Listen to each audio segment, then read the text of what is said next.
ሙሲባ በተለይ እንዲህ አይነት መጠነ ሰፊ ሙሲባ ክፋታችን ድንበር ሲያልፍ ብቻ ነው የሚመጣው።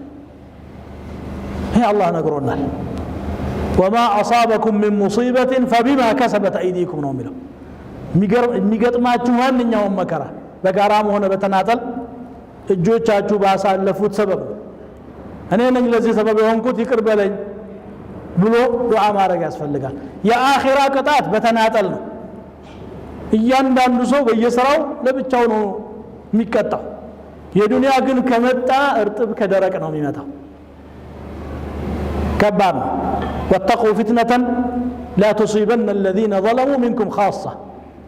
ስለዚህ ጥንቃቄና በአላህ መወከል፣ ዱዓ ማድረግ፣ ኸይር ማብዛት፣ ወደ አላህ መሸሽ